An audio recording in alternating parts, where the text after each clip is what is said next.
From Righteous to Villain by Corti. Chapter 71, Dying Past. The prison beneath the city lord's manor had no windows, so Kravik had no idea how much time had passed since he was locked up in there. The only thing that changed in the past, whatever many days it was the fact that he was no longer chained to the wall. He sat on the stone bench of his cell, leaning against the hard stone, his one good eye staring into the dark without many thoughts.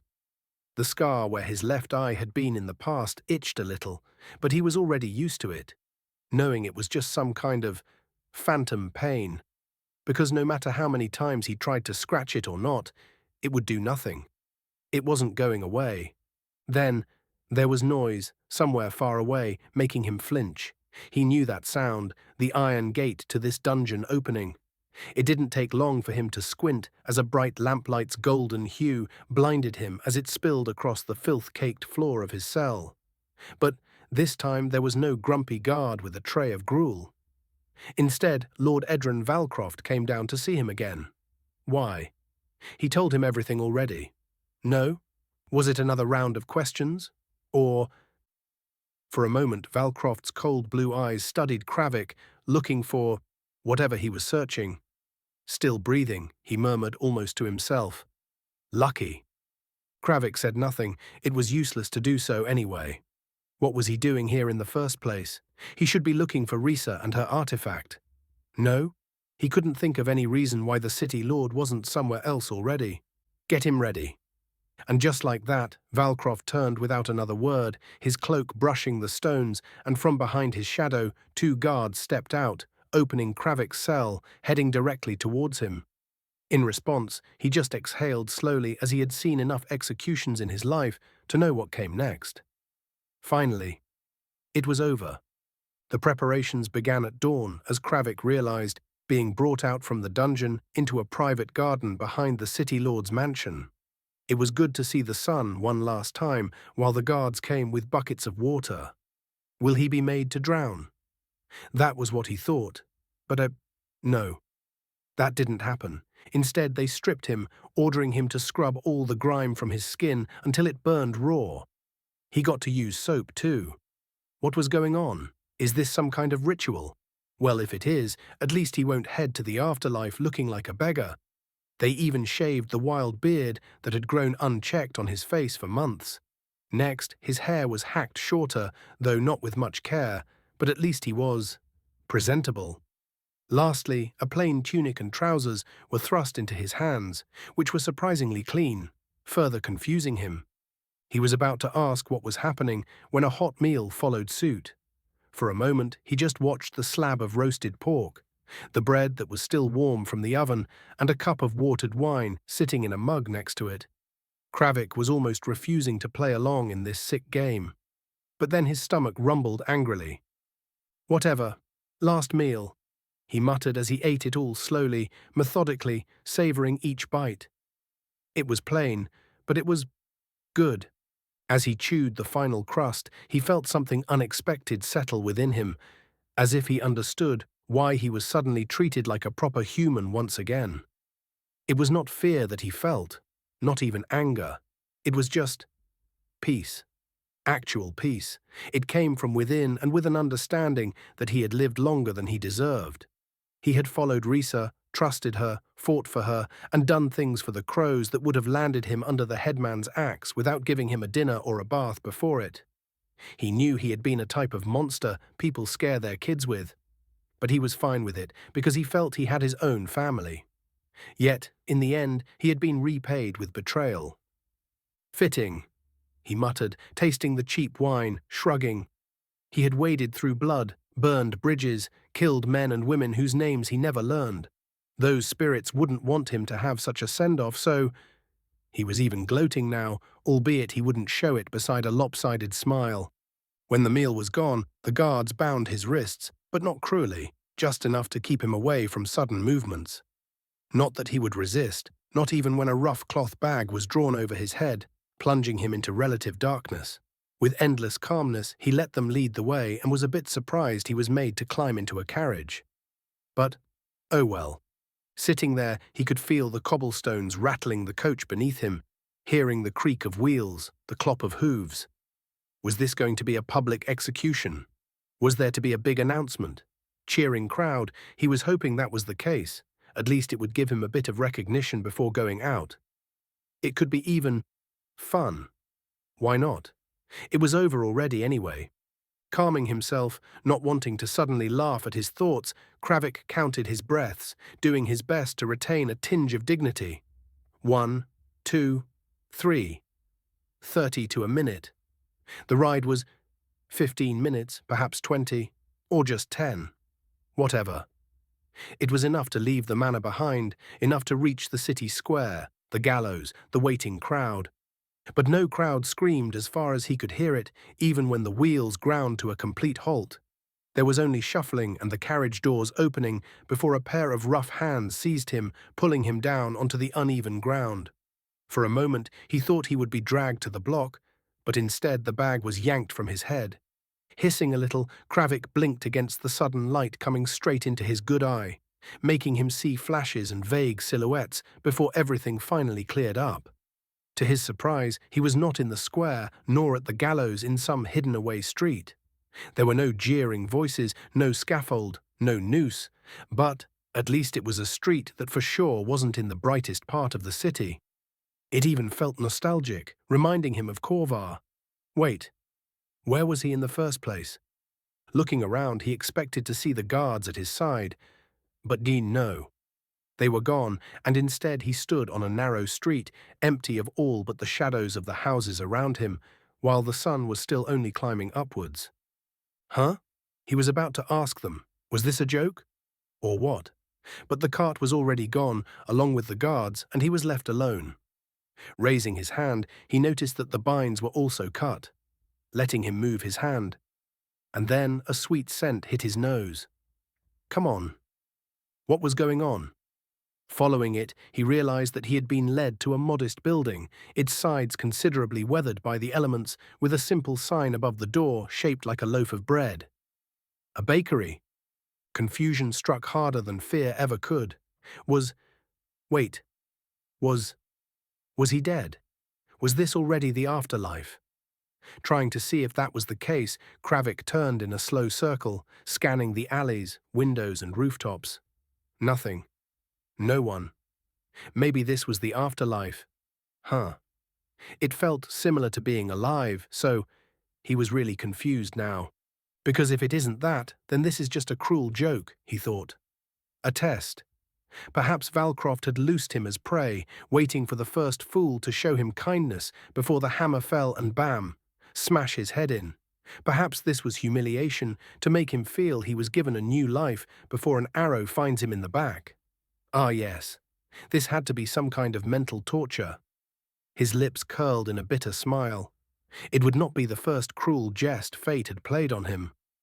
Unsure what to do, he lingered in the street, uncertain whether to laugh, run, or simply sit on the cobblestones and await whatever was in plan for him. He won't give the city lord the satisfaction of enjoying his death, that was for sure. Just then the bakery door creaked open, making him snap his head towards it, watching with a sudden fear who would emerge from behind it. For a heartbeat, Kravik thought his mind had broken, conjuring ghosts to taunt him. He blinked his one eye, rubbed his scarred hole at the other side, then blinked again. The figure did not fade. Oh. So this was the other side, huh? Because the one standing there, it was Auriel. He looked alive, whole, standing in the threshold of a simple bakery. Huh. He could tell that he had been recently injured around his shoulders. His posture told it. Kravik had seen enough such things to notice the clues. Of course, he was hit with that arrow before falling into the river. Yes. This was the afterlife.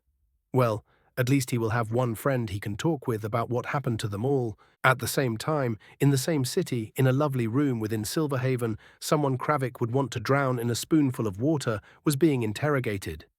Around her, bookshelves lined the walls, interrupted only by the tall windows where the curtains were pulled aside, letting in the sunlight and the fresh air.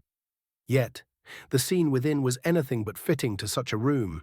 In the center now stood a chair, solid iron and reinforced, with straps of fine leather fixed at the wrists, ankles, and throat, with its occupant made to sit in it, no matter what they wanted. Sitting in it, sweating, groaning in pain, was none other than Risa, while opposite to her, leaning back against an ornate desk, was Selene, drinking tea, watching her struggle, the bulging veins around her neck, smiling. "Don't try to hold out. It just makes it worse." The mistress of Silverhaven chuckled as she kept watching, sipping on her tea as though she had all eternity to spare. In a way, she did. Behind her, on the table, sat 3 empty vials. Their contents were already gone, leaving only some residue behind. 1 red, 1 green, and 1 amber. "Dear Risa," she said, and her voice was soft, almost kind, but it left no space for denial. "Stop resisting. Just answer my previous question. The more you fight, the longer your death waltz will be. It's pain. Let it go." "Fuck. You—" Risa tried to speak, but the potions coursing in her veins made her breath shallow. I won't—" "Shh," Selene said, putting her tea down and walking over to the naked woman strapped to the chair, gently caressing her sweating face, yet when she pulled her white-gloved fingers away, they were smeared with blood. She couldn't help it as Risa's blood was seeping through his skin by now. "The artifact. Where is it now?"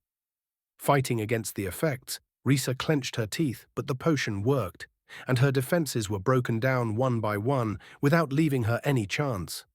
"The cistern," she choked, blood gurgling out from her throat, rolling down her body. "South quarter. In. 34321. Mine."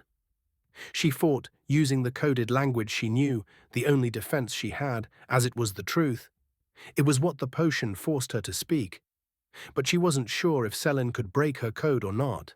She did find her before anybody. Beneath the old drains, marked with— The words ended in a scream. Her veins flared red beneath the skin, her body convulsing against the leather straps as she still fought against speaking, causing the potion in her to kick into overdrive. A moment later, foaming blood splurted through her teeth and her lips as the potion demanded too much, pulling truth from her bone marrow itself. "See," Selene smiled, "that wasn't hard now, was it?" With that, she walked back to the table, listening to Risa's death, agonizing, gurgling, and bone-crunching. Selene just poured a new cup of tea for herself. When Risa's thrashing finally ceased, attendants entered, each of them being robed, masked, and silent. They checked her pulse, her breath, confirming she indeed expired. "Dispose of it," Selene said evenly, setting her cup aside. "Prepare a team to retrieve the artifact. I will mark its location." While she spoke, the corpse was unstrapped, carried away with the same care one might use to remove broken furniture, with none at all. Unlike the room itself, the chair was wiped clean, and the straps reset with utmost care, using silk-made towels. One was a disposable trash, the other the property of Silverhaven, and soon something worth auctioning would also be theirs. Chapter 72. Recruiting.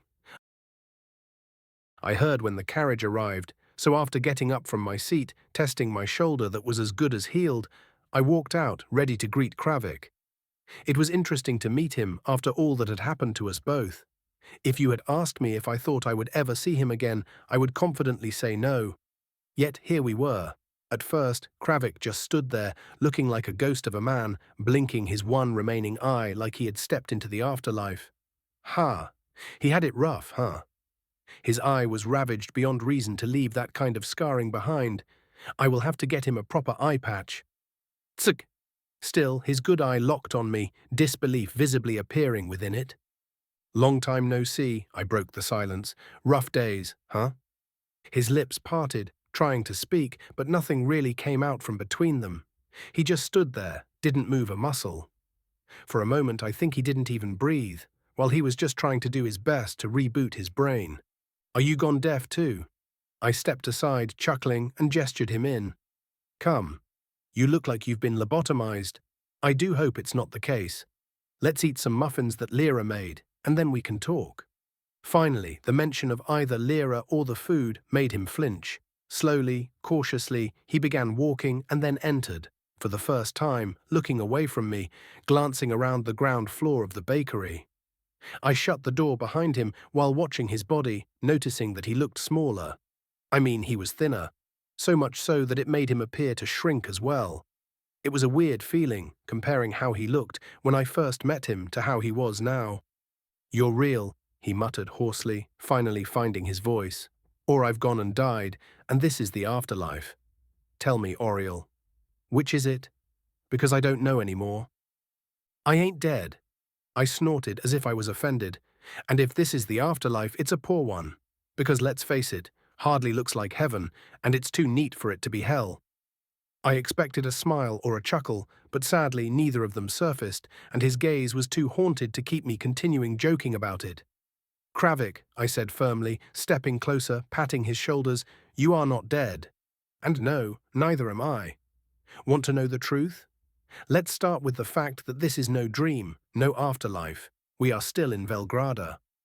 "I believe you if you say so."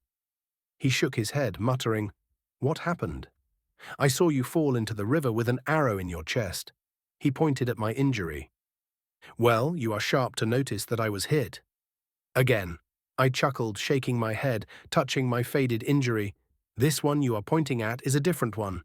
But true, it seems I have a habit of getting hit there. That's 2 of 2 now. Weird."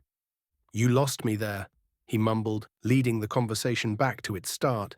"Still, I saw how the river swallowed you, Auriel, and no man walks away from that. Not to my knowledge."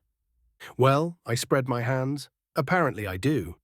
I could see that it wasn't enough, as his disbelief made it hard to reconcile with everything that happened to him. I could see it in the twitch of his jaw, in his good eye, and the way his fists flexed. He needed more.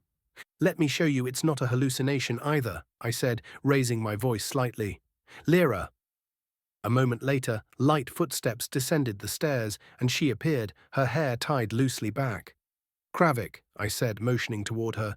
"You remember Lyra, I hope." "Isn't she—" Kravik pointed at her, while I made him sit, and Lyra began bringing over the muffins and some hot milk. "Kravik," I said as honestly as possible, "I was planning to get out. That's the base of it. I made Lyra disappear ahead of time.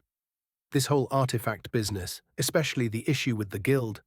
Sorry, but that was too much for me to handle. I had a bad feeling about it, so I planned to skip town, faking my death.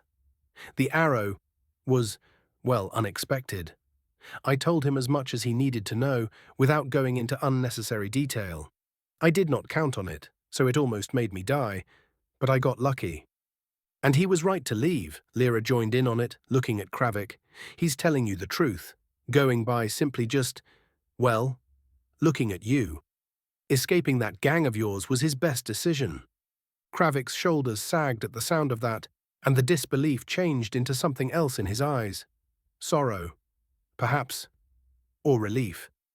I couldn't tell. He slumped a little, burying his face in his hands, muttering to himself, "Gods!"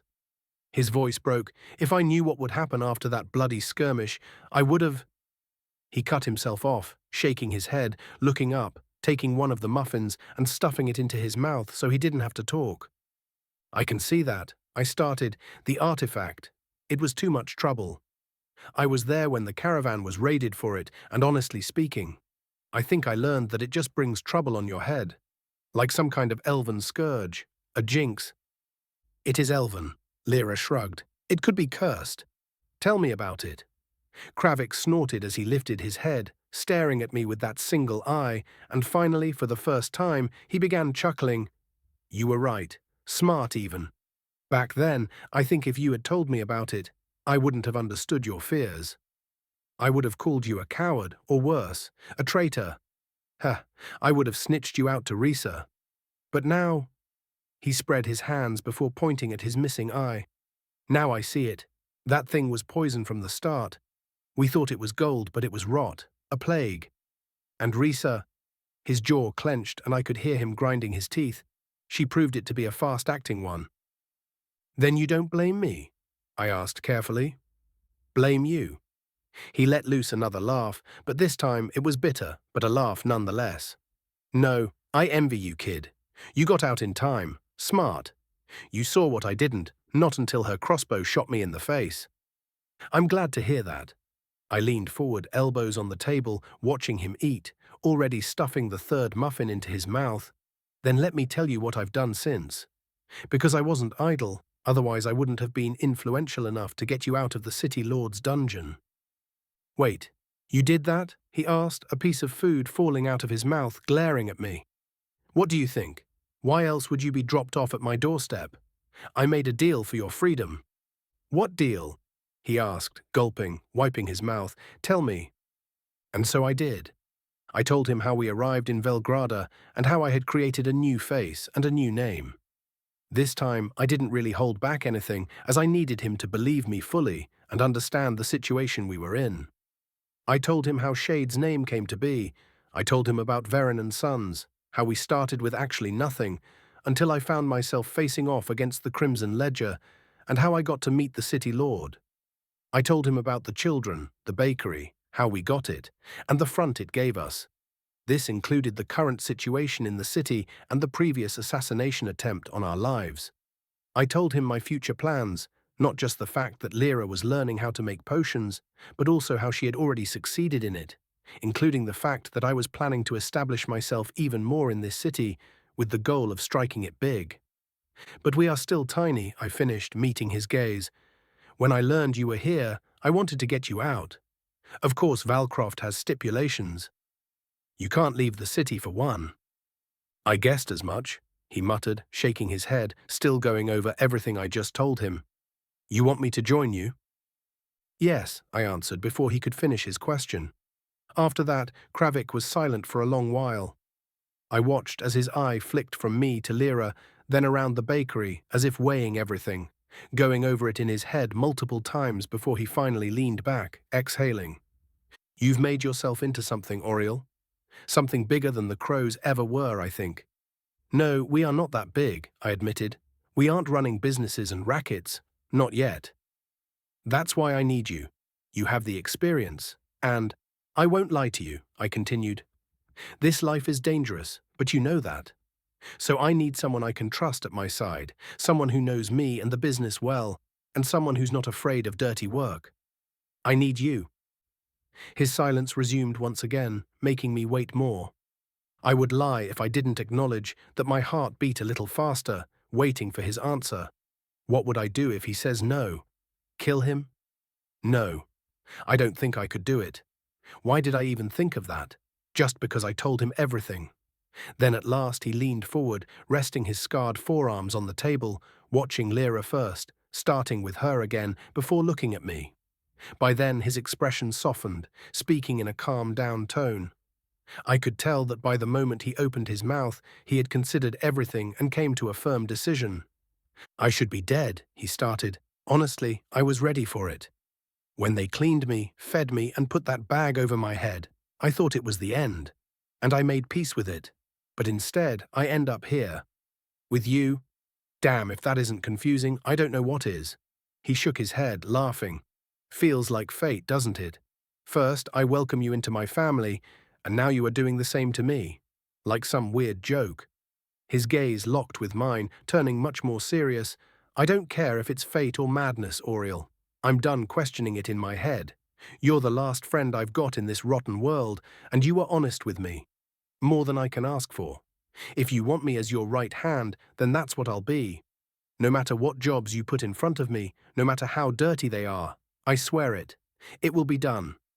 I will not ask you anything that I wouldn't do myself, I told him, reaching out, squeezing his shoulders. I have plans. And, with you, I think I can enact them. Sure, he reached across the table, clasping my forearm with rough strength, smiling with honesty, and finally feeling alive again. No worries there, boss. Nah, I laughed, shaking my head. Call me Auriel if anything. No need to address me as your boss, as that person is Shade, who we know nothing of. He nodded. Don't worry, I know how the game is played. Just don't repeat what Risa did. No intentions of going there on my part. Speaking of, what did she do, after everything? Well, his expression turned sour, grimacing. I'll tell you, but only once and never again. He reached for the last muffin, because it's a fucking travesty, that is. Only problem is that the punchline wasn't even funny. Chapter 73, Gambling. All right, I said, leaning back in my chair and crossing my arms. Knowing that we are now one family, it is time for us to decide how to go from here. The city lord is dealing with the Crimson Ledger in his own way, and I don't think we can have a say in that part. But it is also our best possible option to make some moves. The equilibrium in the city has been disturbed, and many businesses will go bust, that's for sure. So, we need to strike before the others smell the blood and gobble up our opportunities. I agree. Kravik perked up immediately, leaning forward, forearms on the table. His good eye had regained some of its fire almost immediately, getting back into the life he had known for all his life. Go on, he said, wanting to hear more. We will need money to support my experiments with making potions. Lyra arched a brow, folding her arms. How are we going to do that, Auriel? Depends on what we can get away with it, I answered, smiling. I have looked up things, and I think we have a chance to strike it rich enough to dump our profits into Lyra. That sounds wrong, she pouted.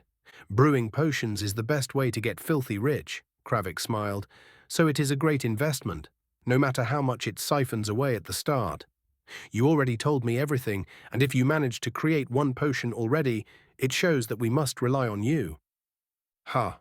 She blushed, making me smile. Hear me out. I will start with the obvious. Gambling is pretty popular in Velgrada. We all know that. Everyone knows the basics, like the dice games they play in taverns, card tricks on the corners, coin toss, whatever else you have in mind. It's messy. That's one way to put it, Kravik chuckled. It's dangerous. And Auriel, it's unprofitable. It's a hot mess. We tried our hands at it, and the people getting hooked on it are, no offense, he looked at her, like Lyra's dad. You wouldn't see your money recouped, and I am not in the mood for accepting others' kids as payment. True, Lyra mumbled, her mind drifting to the past, causing me to shake my head. Let me finish. That's because it's unorganized. What I'm proposing... I let the pause stretch, watching their faces, raising their interest, before finally presenting what I had learned from all the gangster movies I had seen. Is a casino. A what?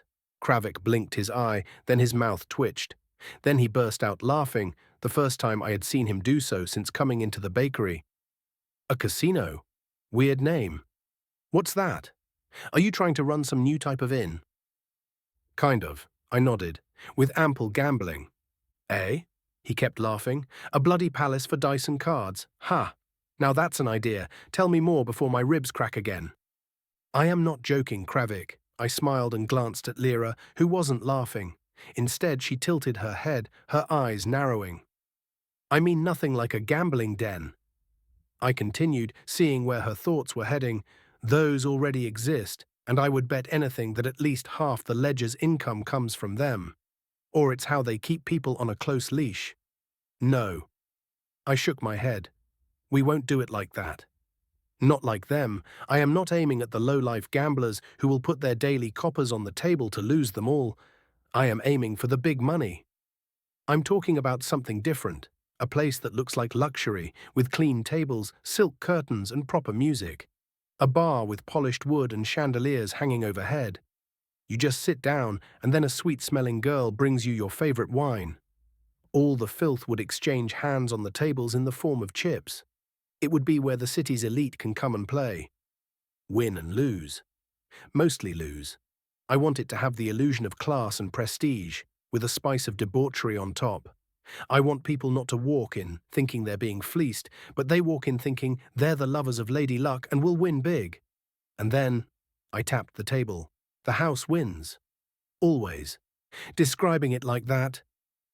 Kravik leaned closer, his grin widening, but his laughter became genuine instead of mocking.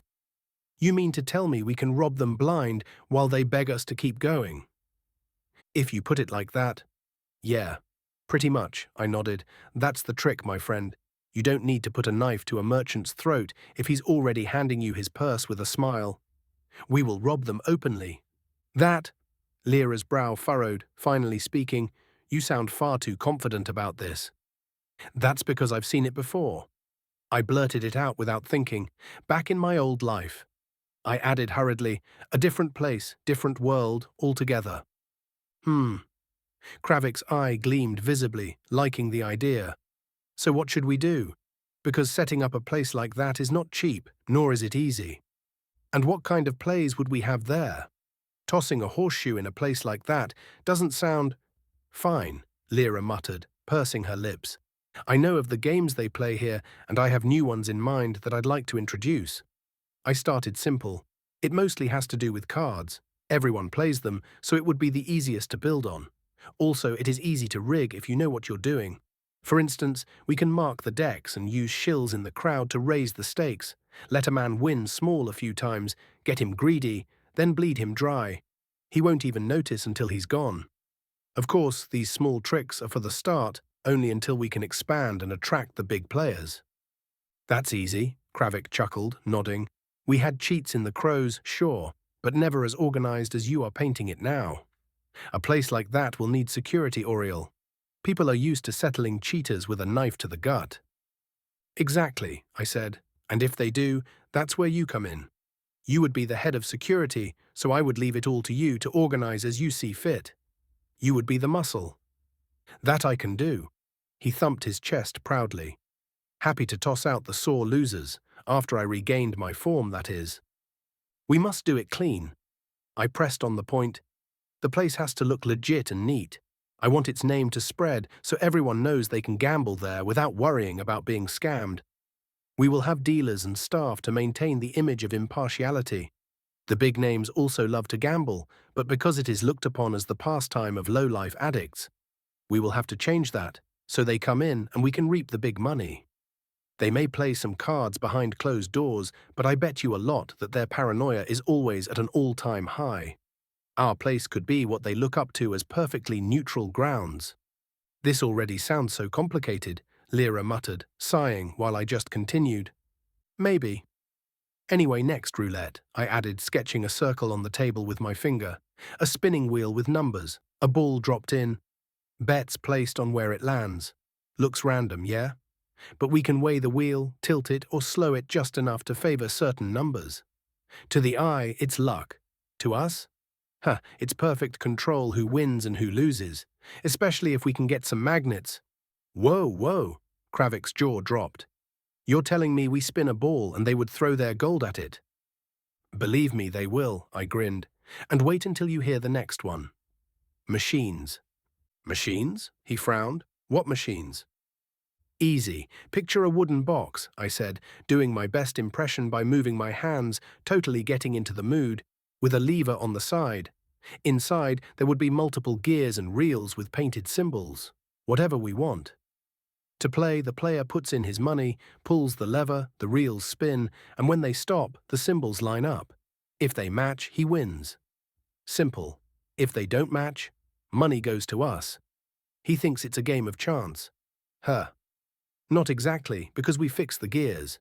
It would be built to lose 99 times out of 100, but we must leave that one and only time when it pays out. And it is a big payout to make them believe they can be the next winners. But if it's a big payout, Lyra muttered, making me shake my head, big for one man, but it would be just a tiny fragment of our profits. Think of it as investing in more people to play the slots. Slots? For the first time, Kravik was left mostly speechless. You're telling me a box with spinning pictures will make us money? A ton of money.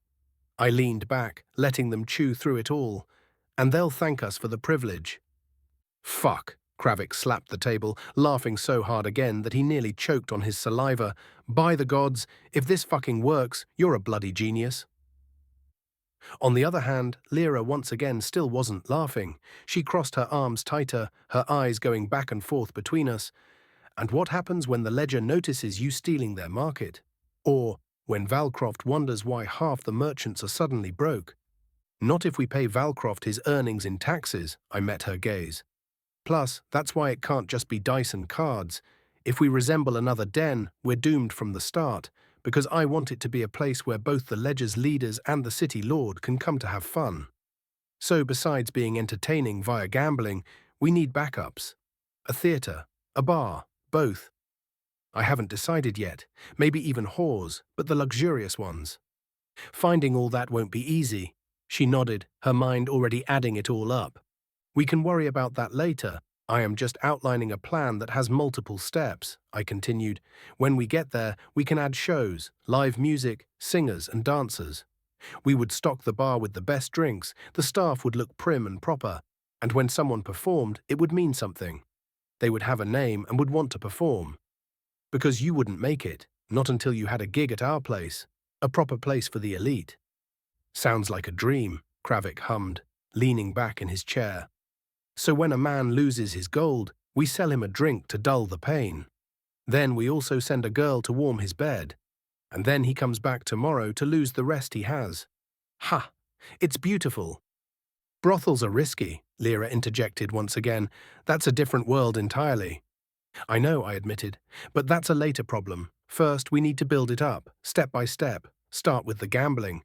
Then we can worry about the shows after, and the rest grows from there. Ha! She sighed, shaking her head. You make it sound simple, but it isn't. But, her lips turned upwards again, smiling, if you dress it right, people will kill to be let inside. That's the goal. I leaned forward again, steepling my fingers and resting my chin atop them. But as I said, this is something that needs to be built up. First, I will write out all the games I want. After that, I will introduce you. I turned to Kravik. To the kids we are taking care of. You all can learn the games and start spreading them. Go to the local dens, introduce the already gambling addicts to it, and start getting me some capital. Easy. He nodded, listening as I continued. As for the place, I will go and find one. For the more complex machines, I will find someone to manufacture them. We can have the prototype put in here, in the bakery. Let people who come in play for a chance to win a free bread or something. Believe me, when this kicks off, it will print money. Not to mention, I leaned back, smiling, our people will be the best ears to overhear all the information within the place. All that we can later on sell to the highest bidder. Chapter 74. Partnering Up. When I stepped out into the street the next morning, the air smelled of rain and freshly baked goods, thanks to Lyra being up earlier than I. It was a mix that I was totally used to by now. Stretching, it was time for me to head to Veron and Sons, while Kravik had left early on with the kids. I told them to see him as my brother and to let Kravik get familiar with the city, to scope out which neighborhoods the Crimson Ledger had lost most control over. Biting into the still warm muffin that Lyra made, I began walking, feeling myself to be in a great mood. Ha! I think we were right on track. When I entered Veron and Sons' courtyard, the first thing that hit me was the smell of sawdust and polish. Looking around, I noticed that they were expanding. Business is booming with the city lord helping out, eh? I could tell that they bought the neighboring lot, tearing down the separating wall and expanding into it. Even better, this meant that they had the capital to finance what I wanted to do. Walking into the main building, the front room was busier than ever, with clerks scratching numbers and porters moving crates. It was total chaos. The moment Marcus spotted me, his expression went from fatigue to a smile that I couldn't tell if it was genuine or not. Is there something he also wants from me? I smell business. Auriel, he greeted me, striding forward with arms open. You look better. Glad you have pulled through. Thanks, I said, shaking his hand. I appreciate the help you gave me. Please, he gestured toward the stairs. Come up, we can speak in my office. Fewer ears up there. I followed him past the clerks and up the creaking staircase, noticing the blueprints on his table. I noted that he was indeed expanding his operations, erecting a brand new warehouse at least thrice the size of what they had until now. The city lord managed to give us a pretty lucrative contract. He poured 2 glasses of dark amber liquor before sitting down opposite me. So we are striking the iron while it's hot, he explained, leaning back. But I guess you already knew that. Do you need something? He asked, already guessing the reason behind coming over. Well, at least he knew how to appreciate partnerships, so I think I like this guy. Something like that, I said, taking the glass but not drinking yet. An opportunity presented itself, and I am coming over with a proposal. Oh, Marcus's brows rose, smacking his lips. Another one. A lucrative one, I smiled. One that would be new to the city, and let me tell you, it would repay a lot. It just needs to get the ball rolling and get through the preconception of the locals. Sounds weird, he chuckled, raising the glass in mock salute. Nothing less I expect from Shade's top man. I'm all ears. What's next? We are expanding, I said simply. Oh, Marcus blinked, a bit thrown off guard. The bakery? The bakery is fine. I shook my head. It's good for the image and decent profit, but it's limited. I want something bigger, something that attracts coin from the higher level of the city, as I will aim at the noble class and visiting merchants high on their profit. He sipped again, and this time I also raised my glass. Damn, it was strong, so much so that I almost choked on it. And that would be? A casino, I said, my voice cracking, still fighting with the drink. Eh? Marcus's glass paused halfway to his lips. A what? A place where people come to gamble properly. I continued, regaining my front. It is not something like the tavern dice games and rigged card tables the drunkards run between shifts. I'm talking about an establishment, Marcus. Music, bar with top-notch stuff, I added, looking at the drink in my hand. Tables that are run clean and fair with us overseeing the impartiality, no matter who comes to play. I smiled, leaving out the part where the winners would be us. Imagine the kind of place that makes people feel like they have to be there, otherwise. They haven't made it yet. He stared at me for a heartbeat, then began to laugh softly. You're serious, aren't you? Gambling is the game of the wretched, Auriel. Let's change that. I leaned forward. Marcus, I am dead serious. I want to build a house, no, a palace, where the city spends its money willingly. And I want Veren and Sons to be part of it. You can say no. But that won't stop me. I will make that place happen. Marcus also leaned forward, his merchant instincts kicking in. You're not the first to try to organize gambling. Every year some fool tries to open a den. You haven't been listening to me, I interrupted him. I am talking about a place where the common man is not even allowed to peep in through the windows. I don't need them to waste their money.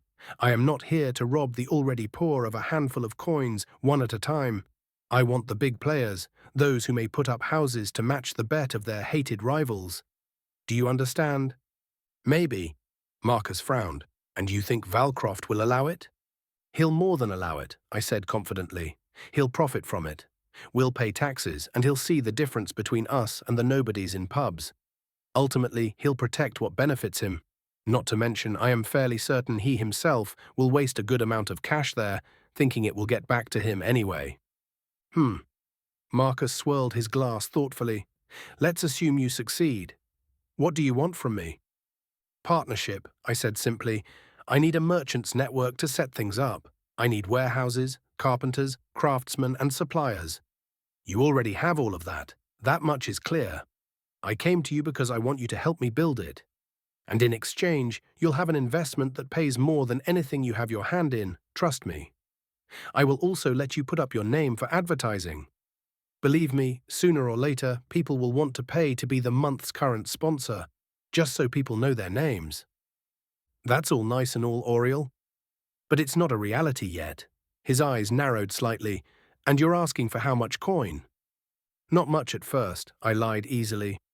What I need is a location mainly. Somewhere nice, somewhere where the ledger used to operate, preferably between the merchant district and the nobles district. Something that can be bought cheaply right now, while they are scared shitless, while Valcroft is pushing on them, and while they allow their less important subordinates to be eliminated. It's fine if it is in a bit of a rough shape. I'll renovate it, make it shine, and you'll help me fill it with everything it needs. I will need special tables, chairs, chandeliers, and barrels of actually fine wine. And the more unique the furniture, the better. Whoa, whoa, whoa, slow down a bit. Marcus tilted his head, blinking his eyes. Furniture? Yes, the tables especially. There'll be special designs, by yours truly. I need different kinds that you can produce. Here comes the sponsor part, Marcus. They can be marked as Veren and Sons craftsmanship. When people see them, they'll want their own, to bring a little bit of the ultimate luxury back home. As my partner, you can sell replicas, and I would get you the blueprints for them. The same applies to the bar counters, the lighting, and everything else I would design.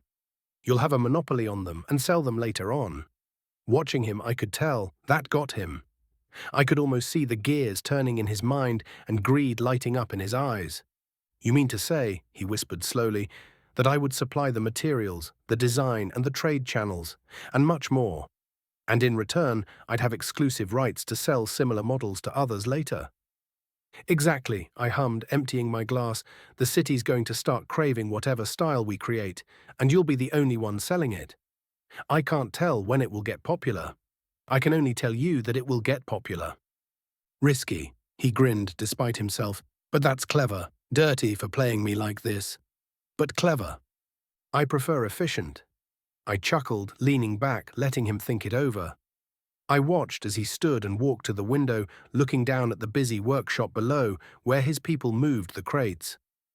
You're asking me to risk my name on something technically a gamble itself. Technically, I shrugged, but it won't stay that way. The moment nobles start spending coin there, it becomes a private club for the elite. The moment Valcroft sees the tax ledgers growing, the documents and anything we are asking for will be marked as approved. We just have to survive long enough to be respectable. That's the hard part, Marcus chuckled. But you have an answer for everything, don't you? It's called planning ahead, I said, looking at him, leisurely leaning onto the back of my chair. You of all people should appreciate that. I do. He turned back to me, eyes scanning me. And what about security? The ledger isn't going to like it. If you take one of their properties, they'll try to burn it before you hang a sign up the front door. That's why we take one they've already lost, I shrugged. They're fractured. We find a place they abandoned or can't defend. You make the purchase quietly through one of your shell companies. Nobody traces it to me. And you think I have something like that? He smiled at that. Then make one. I grunted, opening my hand. Hells, if you see a business you like, tell me. I can make it so that they get a bit roughed up, and you can swoop in to buy them out. With how things are now, they will sell. You've learned from the ledger, huh? I've learned how to survive, I said evenly. The opportunity is there, Marcus, and it is time to act on it. If you can't see it, then are you really a trader? Saying that, I reached into my coat and pulled out a folded sheet of parchment. On it were crude sketches about roulette wheels, card tables, and the early concept of the slot machine. Take a look at this and tell me if your instincts start to tingle or not. I invited him over, and when Marcus leaned over the desk, studying the designs, I could tell his eyes were glowing with fascination. What is this? He muttered, tracing a finger along the drawing of the reels. A game, I said simply. A machine that plays itself. Kind of. People put coins in, pull a lever, and the gears spin. Sometimes they win. Mostly they don't, though. Ha! He snorted. And people pay for that. They pay because they think they'll win next time. It's psychology. Don't let my brother get hooked on it, he laughed. He likes gambling. Perfect, I clapped. Let him test them out. Without risk, of course. Marcus stared at the page for another long moment, then sighed, shaking his head. You're dangerous, Auriel. Every idea that comes out of your mouth sounds like the whispering of the devil, but it works. When do you plan to start? He asked. Immediately. I said, you'll use your channels to see which of the ledger's old properties are quietly up for sale or could be. If the latter is true, find me and I will make sure they sell it. Ha! He shrugged, straightening up. We came this far, and you haven't played me yet. I will trust you again, Auriel. I will get back to you in 2 days with a suitable place. Trust me. Don't worry, I said, reaching out and grabbing his hand. I trust you too. Chapter 75. An offer. Marcus's message arrived just after dawn, along with a loan of 20,000 gold, a few days after our talk. It came in the form of a neat little bundle, left in the hand of one of our kids and delivered to me in the early morning. The target building was 3 blocks west of the main river docks on the intersection between the canals going around the merchant and noble neighborhoods. As for the establishment, it was previously called the Gilded Swan. Interesting name. As per the description, it was 3 stories tall, perfect for my future plans if I want to expand beyond just being the casino of this city. Of course, just reading about it wasn't enough, so we went there, checked it out in person, and made sure we weren't too eye-catching. I could tell that once, The windows had had brass sconces and frosted glass, probably a nice view from both sides, but now most of them were boarded or hung with sagging curtains, darkening the interior. The name now made sense, as a carved swan was above the lintel, or once was, and the poor thing had fallen to one side, looking pretty sad, along with a brass bell that hung at a crooked angle beside the main door, rusted and half torn from its mount. "There will be a lot of work with this," Lyra said, being the first to speak up amongst us. "Yeah," I nodded, "but I like the look. This was previously lodging for incoming merchants, I think. The question is, how wealthy of merchants are we talking about? Because if they were wealthy, the inside could still be opulent enough for what I want." "Probably it was made for rich ones," Kravik added. "Marcus's letter said that they want too high a price for it, because the ledger made the original owner invest in it. A lot. Then all things came crashing down, and have been empty for a long time. Probably some deals fell to the wayside, and the ledger stopped sponsoring their little puppet." "Then they won't miss it," I grinned. The math in my head clicked more and more as I was thinking about it. A failed hotel right between merchants and the noble districts, a 3-story beauty with some superficial problems, and an owner sitting on spite instead of reason, left alone to hold the ledger's debt with no way out of it. Now we just have to make sure the current owner realizes that he can skip out on it. He can get money from us and leave. With the ledger's current state, they won't pursue him, and we would get the building's papers and permits. I just wanted to get it as cheaply as possible. "Well, let's go in and have a look." I smiled, deciding to strike now and not wait for someone else to swoop in. Stepping inside, the air smelled of damp and old linen. Ugh, water damage, or just someone who didn't close the windows? Well, whatever it was, a lanky porter looked at us the moment we got through the door and stared at us as if we were ghosts. From behind us, the light from the street cut through the dusty lobby, making me quickly scan and realize that this was the perfect size and shape for a casino. I could set the tables where the dining ones were now, replace them with roulette and card tables, put the slots along the left wall, and turn the reception area into a bar, maybe even with a stage behind it for music or a live show. "Property of the Crimson Ledger," the porter said as if reciting scripture. "We are closed. Please leave." "Where's the owner?" Kravik asked, stepping forward from beside us, crossing his arms. His voice was quiet and patient, but with his frame, his one eye covered, it still carried ample weight. There's always a difference between being threatening and threatening. To his credit, he pulled it off well. I mean, both of them. Currently, he was making sure to issue a kind of threat to let the porter know we would be polite and calm for now, but it won't last forever without further cooperation. Garen," the man said, shuddering for a moment. "Second floor. He's in the office." But suddenly he recovered from his stupor. "He won't see you unless you have a reason or appointment." He looked at me as though hoping for a way out. "We have a business opportunity for him," Kravik added, and then I slid in a quote that I couldn't help myself with. "I am here to give him an offer he can't refuse." I smiled, and to my surprise, the porter just gulped, probably recognizing that trouble was coming. Without saying more, we headed up the stairs, straight towards the second floor.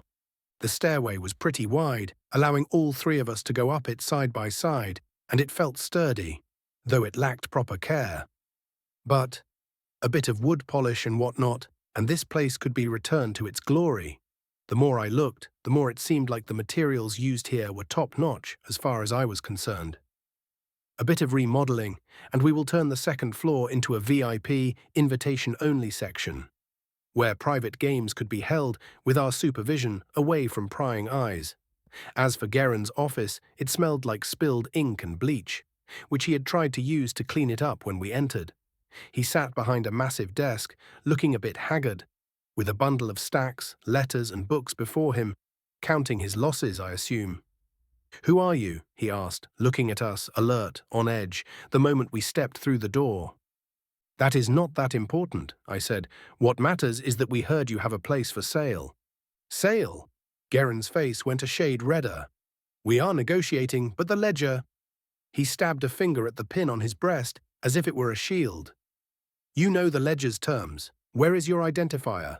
No sale to outsiders." Says who? Kravik asked, letting his bulk fill the little room all of a sudden, as if he had grown in height and width. The ledger, please. They are not in a position to demand. No? When did you put this place up for sale? A month ago? 2. Over 2 years. He gulped, and I almost cursed myself.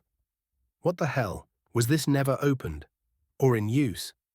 We got renewed after the ledger bought us, but we never got the green light from the city lord to reopen, nor did the ledger decide what to do with it.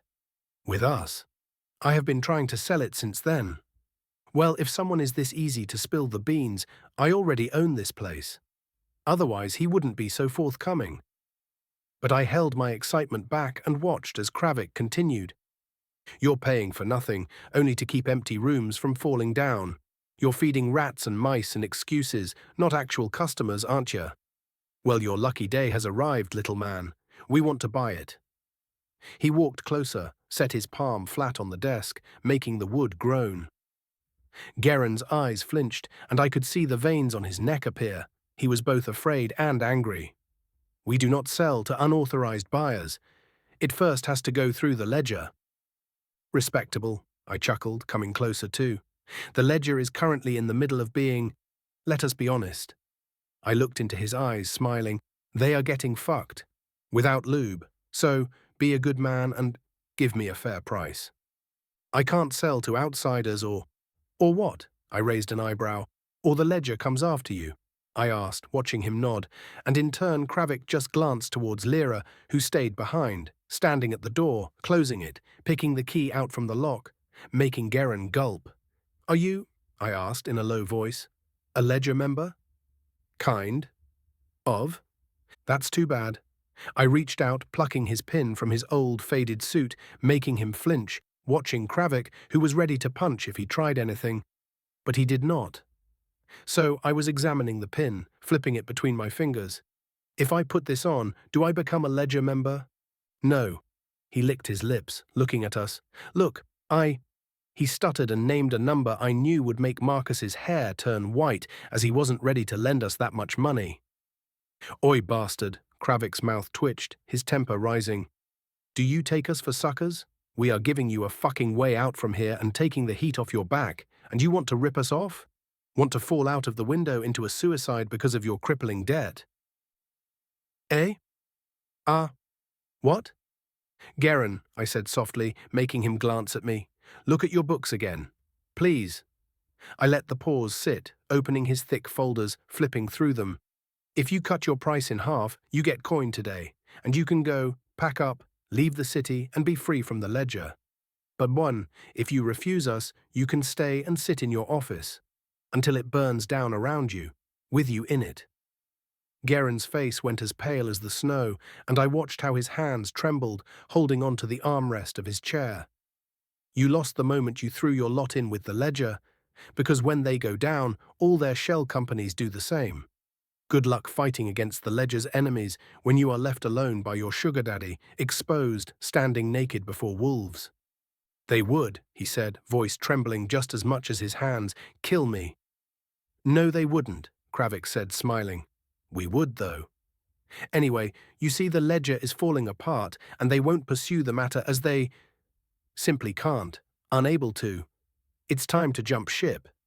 It's your exit ticket, Garen. Leave now while you can, or go down with the foreign ship, which you are not the captain of. He looked at us. 20,000, he said. 20,000 and you take it. I have been sitting in this shithole, doing nothing but getting the city lord's letters, informing me of my debt growing. I have had enough of this fucking city. Take it off my hand. See? Kravik slapped the table, laughing. 15 it is. Write down the papers, sign them, and we will hand you the money. Easy. Peasy. 15? Garen blinked, suddenly the air stuck in his throat. You said, half. That was then, I said gently. You are being slow in here, my dear friend. The more you wait, the lower we will go. You see, this place has an extremely high depreciation rate because it belongs to the ledger. A few minutes and I wouldn't even give 10,000 for this shithole. In the end, he just began quietly sobbing, pulling out the deeds for the establishment and beginning to write down everything, transferring it over to us. To my name. Good, good. I looked over it, making sure everything was going to be mine. Oh, Garen, I looked at him over the top of the document. Come on, I threw it in his lap. You left out the deed for the land the building is on. That's the city lord's land, he began, but stopped when Kravik cracked his neck, grabbing and lifting the massive table, removing it from between us, flipping it over like it was made of paper, making the man shrink a head at least, sitting in his chair. Now the price is 10,000. I continued, still smiling. I know it's the city lord's land, but there is a deed on the lease. You left it out, wanting to hold on to it and make us pay rent. Sneaky, sneaky little devil, Kravik, break one of his fingers. Yes, boss. No, no, no, ah! He screamed as Kravik just grabbed his hand, and I heard the crack of his pinky that now pointed in the wrong direction. Now. I crouched before him, giving him fresh papers, holding the ink, while Kravik put the quill in his hand. Let's try this again. Don't play tricks with me, because the next time, I will tell my dear friend here to throw you out the window, head first into the pavement. Crying, nodding his head, he began writing again, making me warn him in a gentle tone. The price is now 10,000. Don't try to play me a second time, or I will take it for free. No, I won't. He sniffled, and when I read it again, he indeed was honest. Good. Now write it down again. Huh? He flinched, almost screaming out, but I cut in. We need 2 sets, I chuckled, one for you, one for me, so we can compare them if any issues arise from it in the future. I don't want you to come and claim something was off. So, start writing. Chapter 76, Renovation. Honestly speaking, I was surprised how smoothly the transaction had gone so far. I expected the previous owner to run back to the ledger, but he instead fled the city itself. I guess he listened to me, because I was also sure that if he went back to the ledger, they would have killed him as a punishment before coming to knock on our door. So before they had a chance to realize what had happened, I decided it was time to check in with the city lord, Valcroft, partly to inform him of our little acquisition and to see what mood the man was in.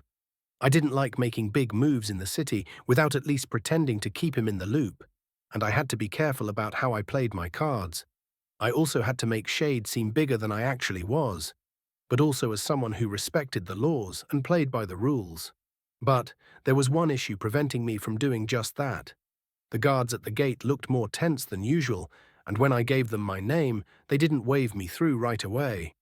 The city lord is not receiving visitors, one of them said finally. I understand that I have no appointment, I replied smoothly, but please tell him that Shade has something he sent me over to report. He will know it's important. If he still doesn't want to hear about it, tell him it concerns the ledger's activity. It's not that. The guard shifted a little, clearly uncomfortable as he was briefed about what to do if someone from Shade came to speak. Lord Valcroft left the city 2 days ago. He's not expected back until next week. Left? I blinked my eyes, surprised. Oh, Valcroft wouldn't leave Velgrada unless it was for something important. Wait, this is about the artifact, isn't it? That damned thing will haunt me forever. Where to? I tried. I'm not at liberty to say. I studied the man for a moment, then shrugged. Fair enough. Please do tell him I stopped by when he returns.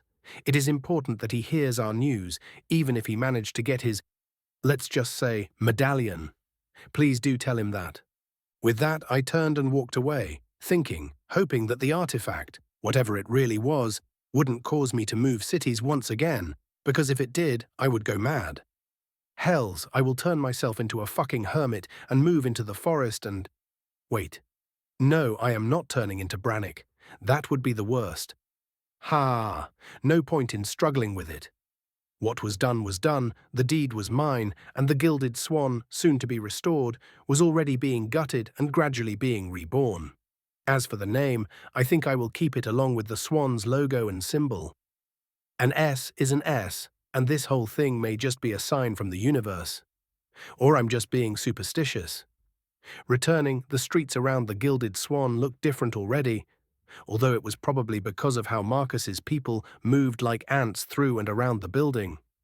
I have to give them credit, because if he was on board with something, he was giving it his all. I could see about a dozen carpenters, masons, and simple laborers scurrying everywhere. Half were hauling debris out into the street, the other half were bringing in fresh planks and scaffolding to repair the base structure, floor by floor. For now, I just stopped, crossing my arms, watching it happen. The old front doors had already been taken down and stacked on a wagon. In its place, a new framework of polished oak beams would be installed, making it wider and grander. Maybe later, I will even plate it with gold. But for now, we did have a budget I had to keep close to and make sure Marcus won't bite my ears off. Around the entrance, the facade had been stripped of its rotten plaster, revealing the raw stone underneath, which luckily didn't need much care. The whole thing was structurally stable. I just needed it to look shiny. New. Something desirable. "Hoi!" One of Marcus's foremen, a squat-looking man, was barking orders near the entryway, making me chuckle. "If you drop another board, I'll have your pay docked. Watch the grain, you idiots. This is oak, not firewood. We aren't paid to cause losses, but to bring in profit. Damned idiots." Watching, I noticed as Lyra appeared near him, a clipboard in hand, looking remarkably in control for someone who had been improvising since the project began. She was at home in the bakery, but it seems that even if she is dropped into a wholly foreign setting, she can take care of it just the same. Currently, she wore a plain white blouse and brown trousers tucked into high boots, her hair tied back with a strip of cloth, her face smudged from sawdust. She was just beautiful. When she spotted me, her expression went from exasperation to something close to relief as she hurried over. "Finally," she said as I crossed the street, meeting her halfway, letting her hug me. "I thought you'd run off to leave this chaos to me to handle." "Tempting," I said, smiling. "You look like you can handle it." "But no, don't worry. I hadn't bailed on you. I just went to visit the city lord as I wanted to keep him updated." "And?" she asked, brushing some dust off her sleeve. "Are we in the clear?" "Dunno." "Huh?" she stumbled. "What do you mean?" "He is gone. Left the city for a week." I shrugged. "So that part will have to wait until he comes back." "Huh?" Her brows furrowed. "Gone where?" "They didn't say. But I have a guess." I lowered my voice, leaning in and whispering into her ears. "Probably went to get the artifact." "Ah, I see," Lyra hummed, clearly uneasy. "Let's hope that the ledger stays put until his return, and that if and when he returns, he is not half dead. That thing has been a bad omen ever since you told me about it." "No need to remind me," I grunted, "because it's true. Although without it, I probably wouldn't have ended up in this life. Who knows?" Either way, I shook my head. We keep our heads down and keep building until the grand opening. But that will need the city lord, so we can have a boost and proper advertising. Thinking about it, I followed her through the entrance. The air inside was thick with dust and the smell of wood shavings, which was better when we first visited this place. Just as outside, workers clambered up and down their ladders, hammering replacement beams into place, while someone cut through the old flooring to make space for the new tables and the bar. The entire ground floor had been stripped bare. The walls were skeletal, showing the exposed beams and brick walls. As I told them, I wanted to make sure we didn't have water damage. We were lucky because we found only a few leaks, so fixing them was already close to finished. "The main floor needs the biggest renovation," Lyra explained, tapping the clipboard in her hand. "We're widening the front by a few paces to fit the new double doors. Marcus's people are bringing the glass for the windows tomorrow, so we can install them before resealing the walls and adding the insulation you mentioned. Luckily, the windows on the upper floors are perfectly intact." "They work surprisingly fast," I said, as I could almost see it finished already. The chandeliers, the hum of music, the clang of money landing right in our laps. "And the stage?" I asked.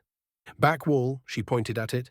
"Their men tore down the old kitchens to make space, and we abolished the separating walls, turning it into one whole space.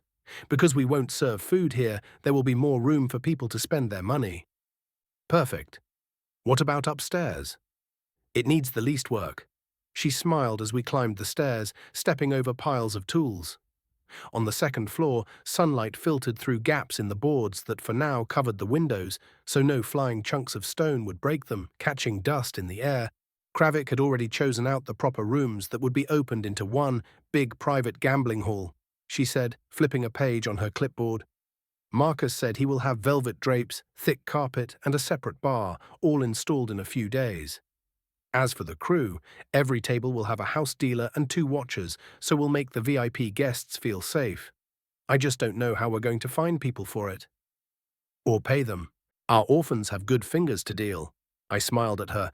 Nobody would take them seriously. She looked at me with slanted eyes. At first, I shrugged. But don't worry, I will get people to work for us. It is time to expand anyway. How? She shrugged. I need to be back in the bakery, plus I need to keep practicing potion making. And I need to take care of you and sleep too, you know. Trust me. I smiled at her, leaning in for a kiss that made her blush. I will handle it. Okay. Lyra shot me a shy look, licking her lip. You're enjoying this a little too much. Only because I know it'll work. Heh heh heh, she sighed but smiled despite herself. That confidence. It's something that I like about you. Also, I think it infected Kravik too, because he's been strutting around here like a rooster since you left. That's his natural state. I shrugged. He was like that. As we were talking, we also reached the top floor, where the rest of the old hotel rooms were. These ones barely needed any restorations, just new sheets, maybe a new coat of paint, and it would be as good as ever. This looks almost livable, I said quietly. I expected more damage, especially because of the wet smell when we first came. It was because of one hole caused by the fallen-over swan statue. She pointed to the ceiling right above the start of the stairway. It has already been patched up, and the rooms themselves are pretty intact. I don't think they were ever in use. They even have their private bathrooms. Luxurious. All of them. The perfect private rooms. I smiled, opening one of the doors, seeing a double bed greeting me. After winning big or losing a lot, some of them can come and take a break here with a girl, or 2. Lyra made a slight noise through her nose. Disapproval, maybe, but she didn't argue against it. Although that part may not be to her liking, it was decided, and she would not start fighting about it. Plus, girls could draw the most out of our visiting guests, more ways than one, and give us another revenue source, in information. By the time we stepped back outside, the sun was high up in the sky, and the workers were unloading fresh barrels of paint and tools from a wagon. I finally saw Kravik too, as he was standing by the drinking fountain across the street, shouting instructions to a group of laborers while splashing himself straight from the fountain, refreshing his bare chest and face, ready to start hauling the barrels again. But when he saw us, he stopped and waved at us. "How's the inspection, boss?" he called as we walked up to him. "Better than expected," I grinned. "I know, right?" He grinned back. This was a steal. The foreman says we'll have the first floor ready for paint soon enough. Marcus already ordered the new chandeliers and wine racks. The man's faster than the rats I saw scurrying out from the basement. Perfect. I clapped him on the shoulder. Keep the pace up. Once the walls are painted, we'll start bringing in furniture. I want the front open as soon as possible to recoup Marcus and start earning. Ha, Kravik laughed, wiping his brow. Understood. Don't worry, boss. It will be done. Chapter 77, Recruits 1. I had forgotten how loud it could be during the morning rush inside the Adventurers Guild. When I entered, it was full, of course, and I could tell that there was extra work offered as people were grabbing, almost fighting over some of the notices that were put up on the wall. I barely managed to push myself through the crowd, squeezing in, showing I wasn't trying to cut towards the boards, but in the opposite direction. Damn. What happened? Not that I had to wait for long to figure it out, because in the middle of all that chaos, Joran was there, watching it happen with a slight grimace on his face. "Joran, how are things?" I asked, patting myself down and shaking my arms while walking up to him. "Ah, Auriel," he called the moment he recognized I was there. "Things are hectic as always." "Well, more than always," he chuckled, shaking his head. With the Crimson Ledger shrinking down more than half of its size and abandoning multiple of their subsidiaries, suddenly there are a lot of requests for protection, absolving others, the kind of thing that adventurers are good at. Or, in times like these, mercenaries. We should change the signs too. But that's how it is.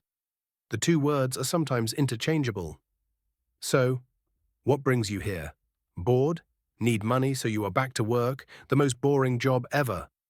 Something like that, I said, smiling as I made my way to the counter. I do need money as I have begun a new business venture. After completing it, I don't think I will show up as much as I did before. This is a kind of farewell. I'm sad to hear that. He shrugged, rubbing his temple. I will miss you. You were the only professional clerk in this shithole. Besides me. Ha! Especially now that the ledger's fall shook half the city awake, and now everyone with a sword thinks it's their turn to make the big money and gain some fame to their names. We're up to our ears in registration forms and job disputes. My head hurts just by thinking about it. Yeah, I can see that. I nodded towards the crowd. Partially, that's why I'm here. Ready to help out one last time. I am not going to say no to you. You know that. He leaned closer, lowering his voice. So, what will it be? You still helping us with the backrooms? If you'll let me, I nodded. I can take a look at the complainers and those who were tied to the ledger in a way or another and got, well, shafted. There are a lot of those, he chuckled. Well, you're one of the few who actually know how to put the papers in the right place, sort them out. Maybe even have some original idea. Come on, your usual desk is free. After I was left alone with human-sized stacks of documents, I reverted to my old self. The guild's back rooms always felt like my old office anyway. Being quieter, dimmer, only the fluorescent lamps and their buzzing were missing. And a computer. Damn, I would give one of my eyes to have one. Handwriting was making my wrist hurt. Anyway, after he left, I took a deep breath and began doing what I was actually here for. Recruiting. I came for the simple reason of finding people who are down bad, mostly nameless ones, or those adventurers who were without a strong or stable group, and were fucked over by the ledger one way or another. A disgruntled employee is much easier to poach. The records before me were a mess, of course. Dozens of reports stamped failed or unclaimed, others marked delayed payment or pending approval. With the ledger defaulting on many of their missions, there were enough complaints to comb through for a week, but I only needed a handful. As for the unclaimed rewards, don't mind if I do. Anyway, those who were more well-off, less desperate but more angry, were also thrown out. I need those who are angry because they won't make ends meet, and are in dire need of a job, the sort of talent no one would miss if they disappeared from the guild. After about half an hour of searching, finally, the very first name caught my eye. It was Reincarnation. As for abilities, he was listed as a primary swordsman, bronze rank, having failed 2 promotions to silver due to an unstable capital background. Let's see.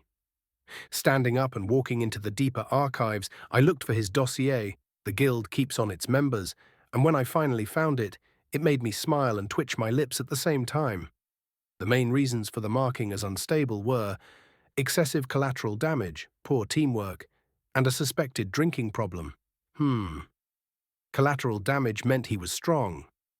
As for the rest, I can work with that. I can even pay with drinks. For now, I will mark him as one possible future underling. Then, going back to the stack, not even 10 minutes later, another name caught my eye. Siren Doyle, another bronze-ranked one, was apparently good at tracking and someone who was written off after a failed expedition into the southern marshes, looking for some elven ruins. The entire party was lost, and she alone survived. The report said she froze when their group was ambushed by beastfolk marauders. So she has trauma. No wonder her job failure rate was pretty high, especially when it involved combat, so she got wholly sidelined in the coming years. But she could work for me. I need someone with good eyes and hands to fix the games or look out for future cheaters. Marking her down, I continued searching and then came across a new name again, about an hour later. Hardrick Thorne, previously silver-ranked, was demoted to bronze because he was thrown into jail. Demoted. Looking up his profile, he was accused of impersonation, swindling multiple people, including merchants. I like what I'm reading. Onto the pile you go. And then a more interesting one popped up, almost right after Hardrick's dossier. Her name was Ilya Fren, apparently a self-proclaimed beast tamer. The record said she'd been expelled from her group after her supposedly bonded creature mauled a noble's hunting party. Ouch. I am surprised she was still alive. Hmm, it says that the fine she was hit with was never fully paid, and now she is living in the slums, as every work she takes goes into paying her debt off. Well, well, well.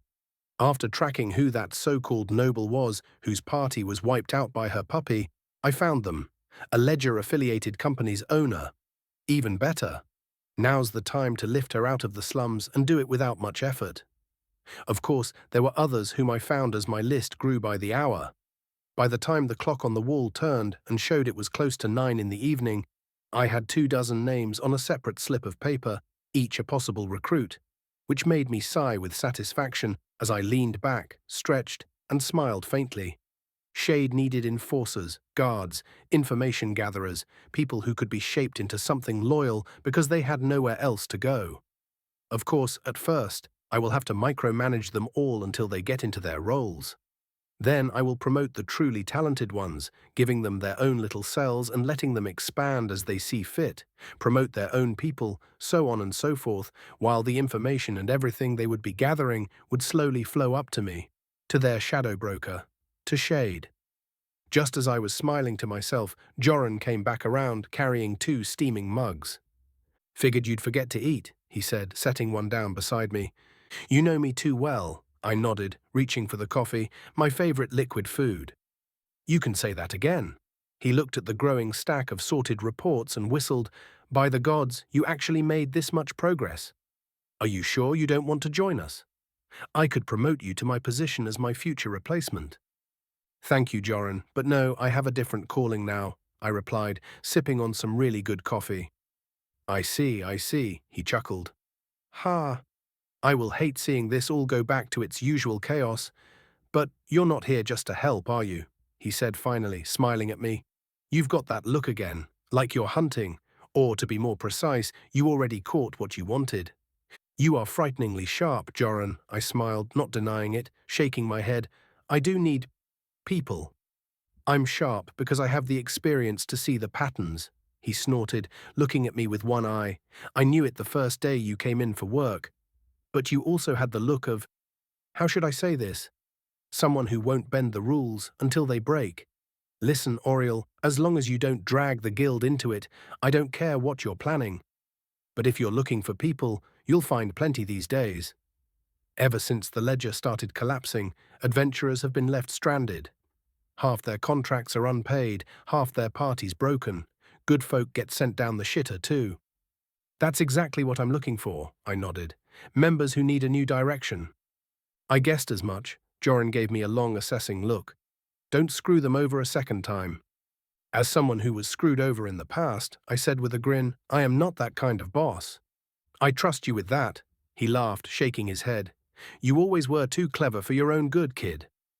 Just don't get caught in a rock and hard place, because this city can grind you down to powder if you aren't careful."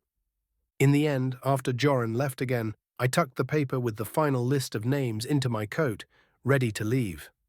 The next step of my plan was simple: to visit them one by one over the next few days. I would observe them if I could, see them for myself, have a talk or two, and then decide if I really wanted to recruit them or if they were indeed too broken to set them straight. But I also want them to feel they are choosing me, so I must not push them too hard. I don't know if it's true, but I think people stay loyal to the choices they make, not the ones forced on them. Leaving the Adventurers Guild, seeing that it was already dark outside, I couldn't help but stretch, rubbing the back of my neck, feeling my shoulders a bit sore. "So," Joran caught me at the door, heading out without a goodbye. "For now," I said, smiling. "Thanks for the workspace and the infinite coffee supply. I may come back now and then, just to see how things are." "You're welcome anytime," he said sincerely, reaching a hand out, shaking mine. "Whatever it is you're building, Auriel, be careful. Velgrada is in a pretty big turmoil right now." "That's why I am doing it," I squeezed his hand. "It's the time to strike out and make something of myself." Chapter 78, Recruits 2. With the names in my pocket, it was finally time to take to the streets and go find them, one by one, see it for myself, and decide who to actually hire and who to pass on. Currently, I was heading toward the Splintered Tankard, one of those taverns that I marked. Pushing the front door open, the tankard was dimly lit, packed with only men, and not the type who wore fine clothes. I nearly choked as everyone was either burning a cigarette at both ends or had a pipe going like an industrial chimney. Wait, there was a woman inside after all, the bartender with scars across her knuckles, which were going up her arms. She gave me a nod when I walked up to her, watching her half-shaved head reveal more scars as I got closer. Leaning onto the bar, she was looking at me kind of suspiciously, but then her eyes became a bit friendlier when I slid a coin across the counter.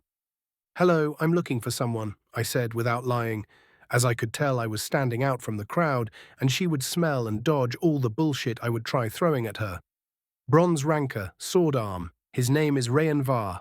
"Ha." Her eyebrow twitched, considering it for a moment, but I could see that our dear Rayan wasn't her favorite customer. "Back corner. You'll smell him before you see him. If he owes you, I would prefer it if you beat it out of him outside." "Charming." I nodded, thanking him and turning to look where she pointed. Sure enough, there he was, already wasted, slouched against the wall, his sword propped against the table. His hair hung from his head in greasy clumps, and his eyes had the dull glaze of someone who was probably drinking since last night, never stopping. He smelled like one too. Okay, this guy needs some heavy work because I want his skills, not his unpaid tab in every tavern this city has. Then, when I sat opposite him, he looked up with the half-focus he could somehow measure from deep within him, snorting once. "You sellin' something?" he muttered. "Kind of," I said, grabbing the bottle he had before him, smelling it. And honestly, it had the stench of brewed camel piss. And I was kind to say that. "But you look like the kind of man who doesn't buy much anymore," I added, putting it back down, wincing, wanting to pour it out, because not even rats should drink something like this. "Then what you want?" He grunted, pushing himself up to a proper sitting position, his arm inching closer to the edge of the table where his sword was. "You got a sharp tongue for someone without a weapon. Do I owe ya?" "No, you don't," I shrugged. "And oh, I've got a weapon," I said, tapping my temple. "It's just not something you see being drawn." "What? Huh?" He squinted at me for a long moment, trying to make out what I was meaning. But he was drunk, so he had no idea what I was even expressing to him. "You're fucking drunk, are you, kid? Fuck off." "Nah, I'm pretty sober," I shrugged, shaking my head. "So, you used to be silver rank, right?" "Wait, no. You never made it, Heard you failed 2 promotions." "Fuck off," he groaned, as if I said I slept with his dear mother. Well, at least that got his attention. His posture changed, just a bit, his eyes clearing up a tinge. "Who told you that?" "Everyone knows," I snorted, making him grimace more. "Fuck 'em!" he grumbled, reaching for the bottle and throwing it back, emptying it into his mouth. "Fuck 'em good, he burped. "And fuck you too, if you are here to gloat. If you gave up adventuring because of it, and chose the road to become a drunken vagrant that ends up in the sewers, I may have an alternate route for you. If you can pull yourself together." "I am not your cheap pawn, you rich fuck." He snorted. "I am not looking for pawns. Well, scratch that, I do.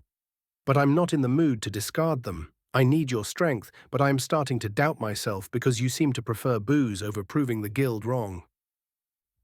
Finally, that earned me some silence as he studied me more closely now, suspicion fighting curiosity in his bloodshot eyes. It seems his pride is still there, and if I poke it a bit more, he may be moldable. "You offering me a job?" he asked finally.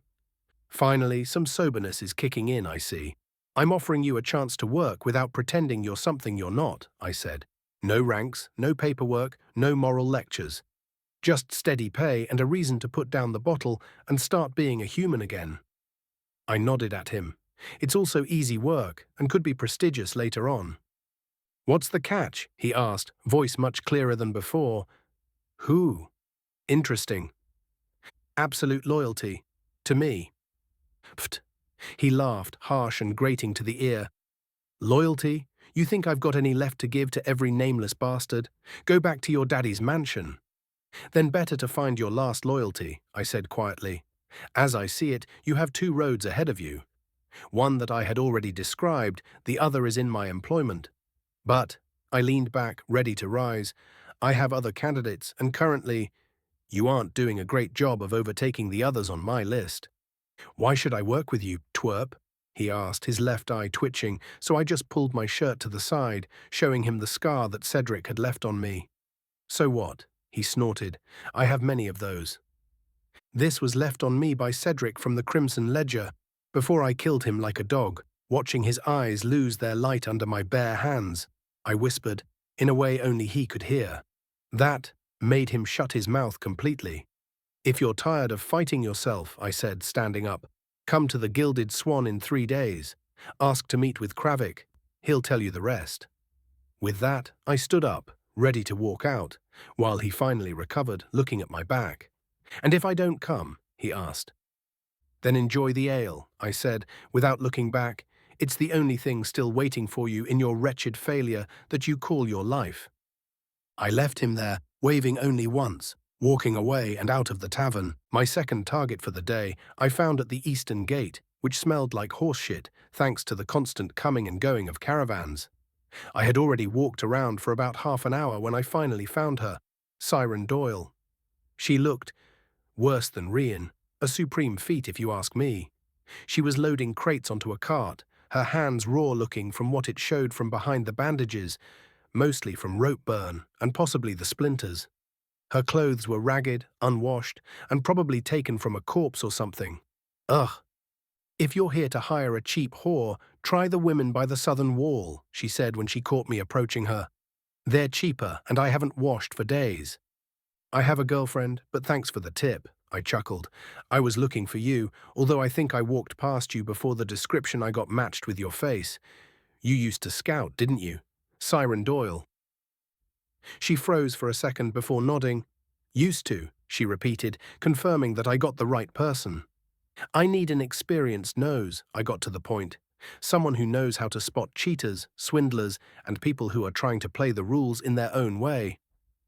That's a different tracking than I was good at. Her gaze flicked up and down, watching me, being skeptical. Surveying people is not my forte. Maybe, I nodded, but I think you would do fine. If you are interested, please walk with me. I'll pay for your time, of course. It's better than further injuring your hand, no?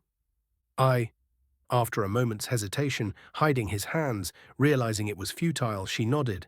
Fine. But if we run into trouble, I'm not your bodyguard. And if you try to do anything to me, I can still put up a fight. Wouldn't dream of it, I laughed, shaking my head.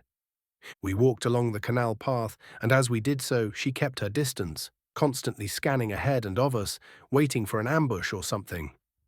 Every sound made her flinch just slightly, like an animal half expecting the whip from her owner. She was still battling with her demons and being paranoid as far as I could tell. You still take jobs through the guild? I asked after a while. Sometimes, she said, furrowing her brows, mostly low-risk ones, courier runs, anything that doesn't need me to leave the city or go far away. Not much pay in that. No, she shrugged, but enough to eat and enough to stay away from the outside dangers. You really have issues, huh? After a stretch of silence, I asked quietly, making her stop and turn to me, alert and defensive. You were in the marshes, right? The Elven Ruins job. And? So? I read the report. I raised my hands.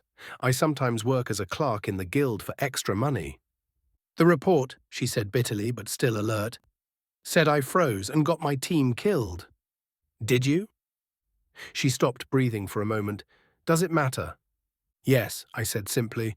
For a long time she said nothing. Then, in a voice barely above a whisper, she began spilling it out. I was supposed to give the retreat signal. The beastmen came fast, faster than anyone expected, including me.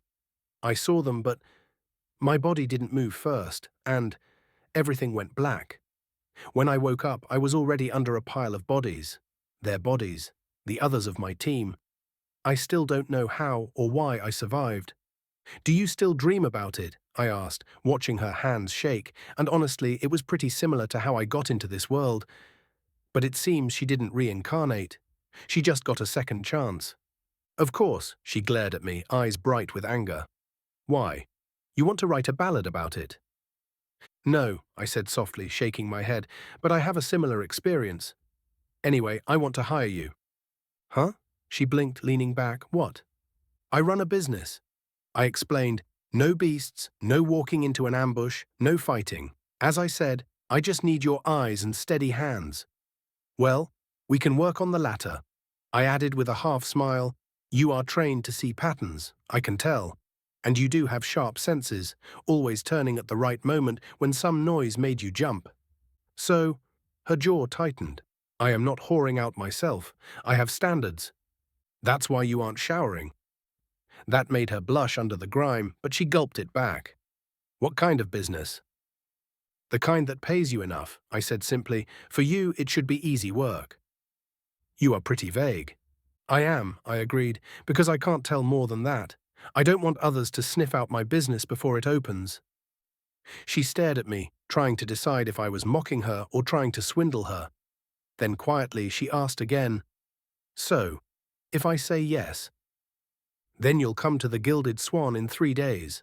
Ask for someone named Lyra, and you will be told more in person. You will still have the time to say no after that. Of course, you will have to sign an NDA. A what? She flinched, blinking as if I cursed at her. A non-disclosure agreement. I chuckled. As I said, I am protecting my business. Tell about it. And you will indeed have to look behind your shoulder. Charming. Thank you. I bowed my head. Well, think about it. At least, I turned around, waving my hand while leaving her there. I can offer you a bath, free of charge, even if you say no. And before you repeat it, I know. And I have a lovely girlfriend. So sorry, I'm already taken. Chapter 79, Recruits 3. I found Hadric in precisely the kind of place that a failed con artist would go and try to lay low, within a smoky back room of a tavern, way too close to the bakery we were running. After walking in, asking a few questions, I was finally let inside the back rooms, where a group of men circled a table lit by a single oil lamp, doing precisely what I was going to reform, gambling. Even before stepping in, I could hear how their coins hit the table, followed by their cards getting slapped down against the wood, and that manic laughter as someone thought he won big. Yeah, amateurs. Glancing over them, I noticed that one of the players was Hadric Thorn, his hair slicked back, his shoulders looking a bit broad, a half smile on his face as he watched a balding man count his coins. I knew that smile. That was the same as a butcher who was waiting for his pig to grow a bit fatter before harvest. Room for one more? I asked, sliding a silver onto the table, looking at them, noticing that his pile of money was just so-so compared to the others. Hadric's eyebrow arched, just like the one on the faces of the rest of the group. Depends. You good at cards, friend? Or can you afford it? The previous winner asked, really happy with his performance in the previous round, piling them up into tiny towers. I'm terrible, I said cheerfully, already sitting down, but I enjoy losing. Let's see how terrible you really are. He nodded, looking at me warily, but the others didn't mind as long as I could keep throwing money onto the pile they were fighting over. As for the game, this was like a weird iteration of poker. The rules were very similar. It was just the combos that were foreign to me. But I was learning quick, and I didn't hide the fact that I was an amateur, just starting, so I let him read me. I didn't win even one turn for the first 6, and then I began noticing the change. When I would get close to a complete bust, suddenly my cards became good. Good enough to attribute it to pure luck and keep me in the game. But I am not stupid. I quickly realized that he was not only marking the cards, but he was also great at counting and working them, giving me winning hands when needed, enticing me to keep playing and throwing in more money. Heh. After a few rounds, he was grinning from ear to ear. You're a fountain of coin, friend. Keep it up, and I'll have to buy you a drink. I'll hold you to that, I said, leaning back with a hand that was, once again, too good to lose. But first, a question. I'm all ears. You're always this good at helping someone out? His smile froze for half a heartbeat, while the others also stopped looking at their cards and instead began glancing at each other, then at him. Good? He repeated with a casual shrug. I am not a model citizen, friend, but I am not bad either. I guess so, Mr. Thorne, I said quietly, letting the name slip out, and watched as the table stilled, now all of them looking at him, evident that he had given them a fake name before. Too bad. Hadrick's gaze sharpened at once, knowing that the jig was probably up. Because the moment suspicion was planted in the other players' heads, there was no way to continue. The table was a bust, and he had no way to rake in all the money in the pile.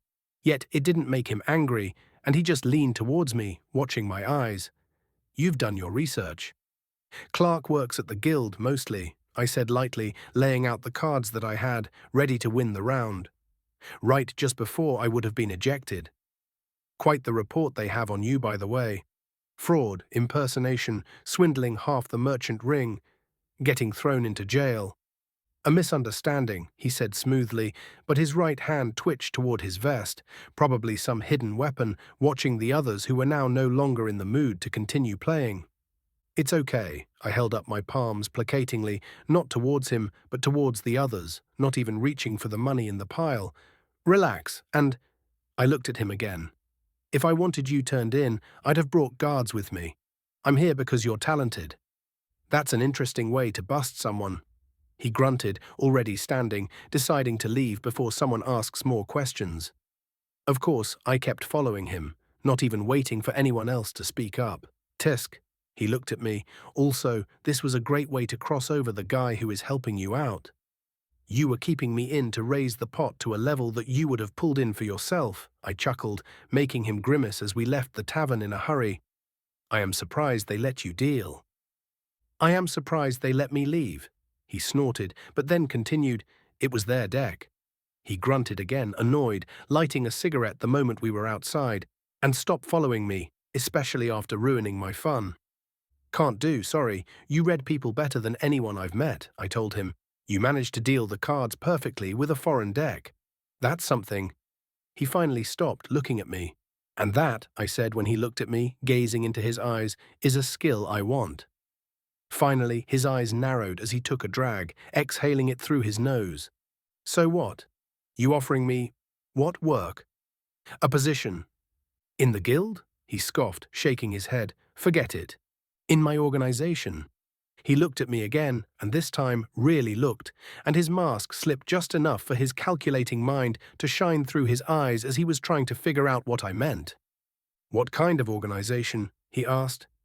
"The kind that would use your skills to its maximum," I said simply. "Oh gods, you're planning a den." Hadrick burst into laughter at once. "A real one? And you want me to cheat for you?" "No," I corrected with a small smile. "I want you to make sure no one cheats us, unless we want them to." "Oh." He paused, laughing, but then, slowly, that con artist smile returned to his face. "You're interesting," he said, "and that also means that you are dangerous." "But interesting." "So?" "Well," he took another drag, considering it, his curiosity growing, "you'll have my answer in 3 days." And with that, he slid past me, and I didn't try to stop him, only called after him. "Just come to the Gilded Swan, you'll see." This time around, it was he who didn't look back and gave me a wave, disappearing in the streets. He could make us good money. I just had to make sure he wouldn't swindle us out of it either. My last stop of the night was the slums, deep in Velgrada's underbelly, almost close to the literal belly, next to a sewer entrance, where you don't come looking for anything unless you're desperate or stupid. Maybe both. I can't believe that many of the kids we initially hired lived here, where shacks were being stacked on shacks, and the ones living in them counted as the elite of the beggars, as their homes' beams were nailed into whatever held, their roofs patched with cloth and spit, but still counting as homes. Finding Ilya Fren wasn't hard in here, because one coin in the right hand pointed me to my destination without a second thought. Her so-called home was a gutted stable near the oldest canal in the city, being a half-collapsed thing, mold creeping up the walls, straw scattered around, serving as a bed. Even the totally crazy Brannick didn't live in something this foul-smelling. Still, in the middle of it, curled up, was my target, Ilya. She was feeding a rat? Damn, a massive one at that, at least as big as a smaller dog. Bah. I hope she doesn't want to bring him over. While thinking that, I watched as she scratched its neck gently, whispering something in a language I didn't know at all, while the rat leaned into her touch, letting her stroke its head. "Stay back," she snapped at me after I got too close. "He bites." I can see that, I answered calmly. I'm not here to test it out either. Her eyes narrowed at that, finally looking at me, sitting up, and she had the type of gaze that a shelter puppy would have, but the one that was passed upon too many times to have any hope. You're Ilya Fren, I said, if I am right. Who's asking? It pretty much depends on that. A potential employer, I answered honestly. I'm not interested.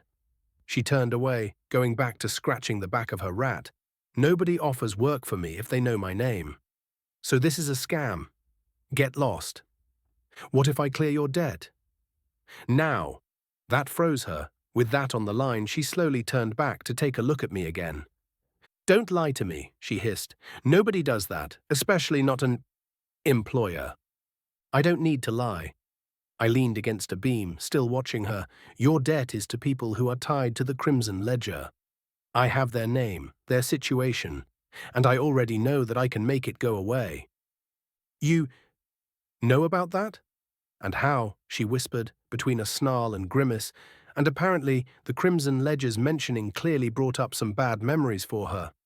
I know everything about the ledger that matters, and although I am not openly fighting them, I am on the opposing side's court. And what do you want from me, Mr. Opposition? She asked, her eyes narrowing even more. The ledger fucked my life, but that does not mean I became stupid. They are evil, but to fight them you need to be just as bad. We will see about that. What I actually want is your talent, I said simply. Your instincts. Maybe I can even use your beast-based skills in other ways. We will see. What's the job? She asked snappily. I am not going to just stand up and say yes without knowing what it is you want. I am no longer that naive. I want you for security, and if you show your worth, then maybe for some special assignments. Mostly guardian roles, especially if you can teach beasts to sniff out trouble ahead of time. Later, perhaps something more personal. I'm not a whore. Why does everyone come to that conclusion? What's wrong with you all? I grunted, and it had to be apparent how genuine I was with it because she was clearly taken aback. And payment? She asked, suddenly blushing, becoming a bit shy. As I said, it will be your debt cleared alongside a room, proper meals, hells, even some coin. A fresh start. Then I stepped closer. And respect. Maybe even some satisfaction of proving others wrong. Too good to be true, she muttered. I can't guarantee it, that is true. I shrugged. I can only promise that the opportunities to clear your name, along with your debt, will be there.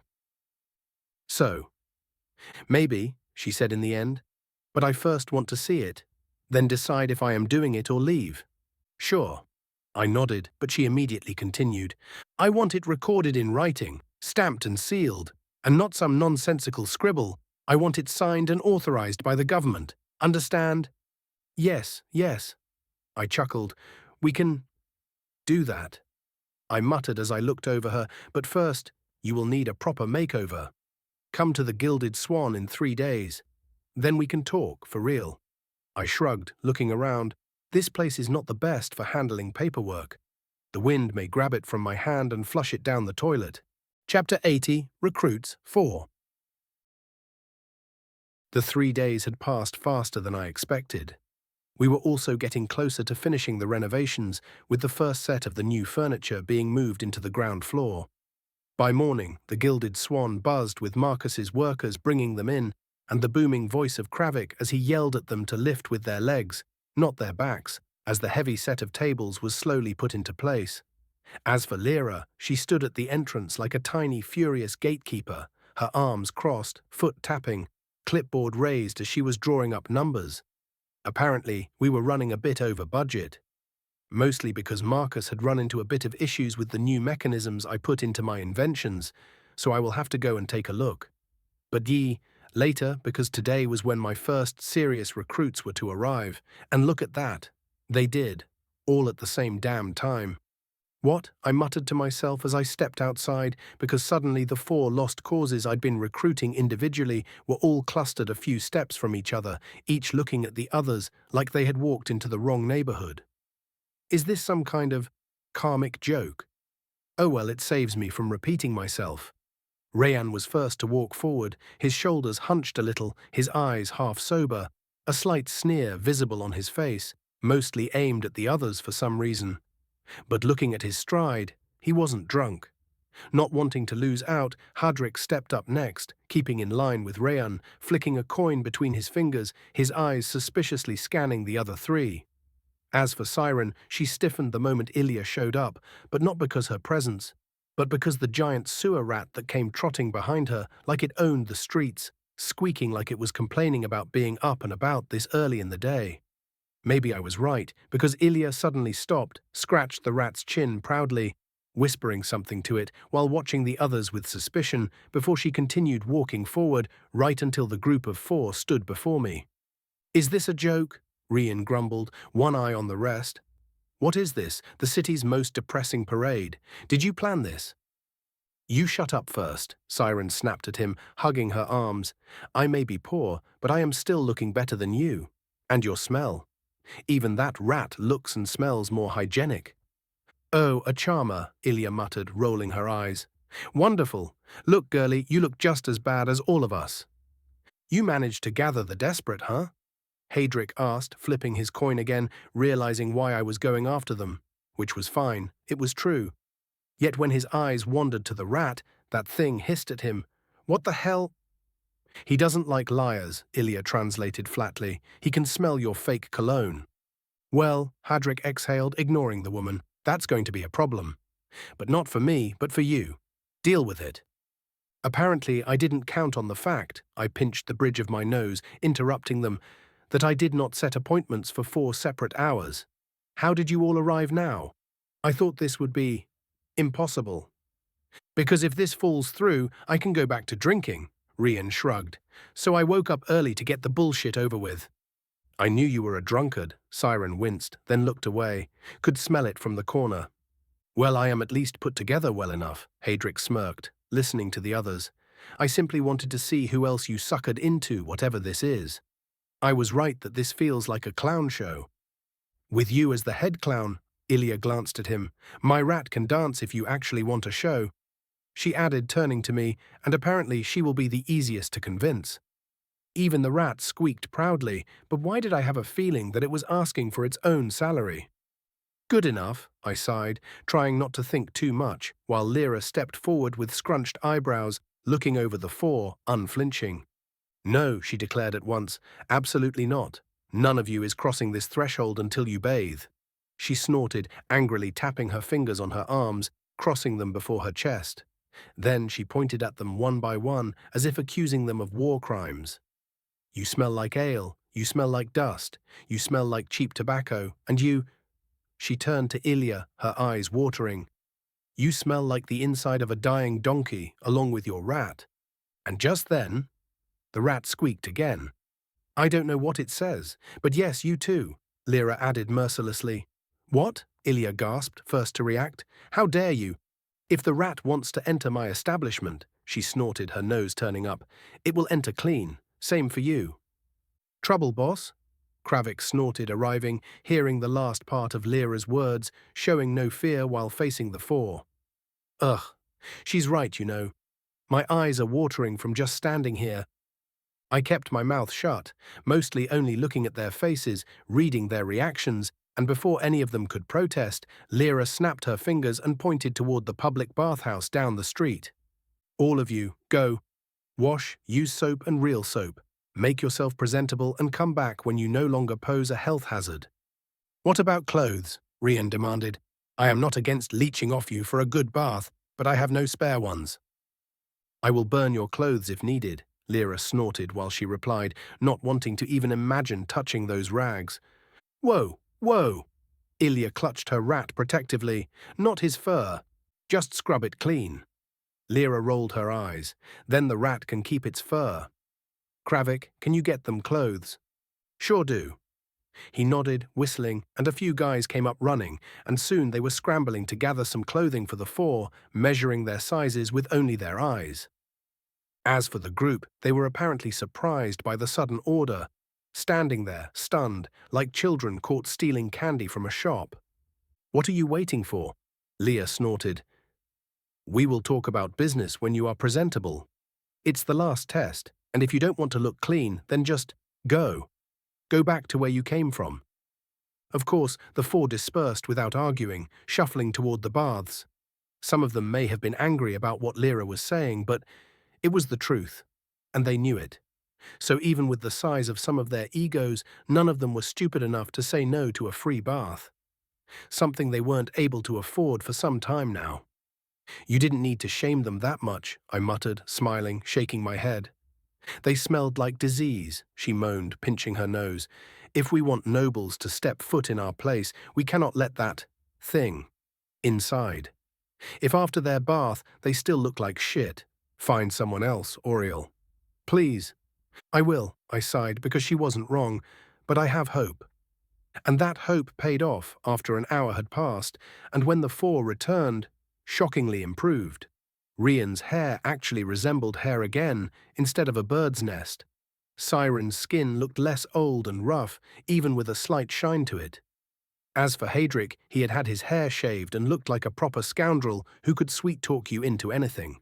Losing that greasy tinge that may work in a pub but not in a place I was going to run. And Ilya, she still had her rat, but she looked like an actual human being now. Oh, Lyra exclaimed, staring at them as they approached. This is so much better. Now you may enter. Praise be, Hadric muttered, rolling his eyes, glad to please the princess. Shut up, I answered automatically. If we strike a deal, she will be your boss. If you have something to say, turn around and fuck off. I looked him in the eye, enjoy the bath as a gift. Otherwise, I scanned them, inside. We led them into the Swan's ground floor, which was finally getting into shape.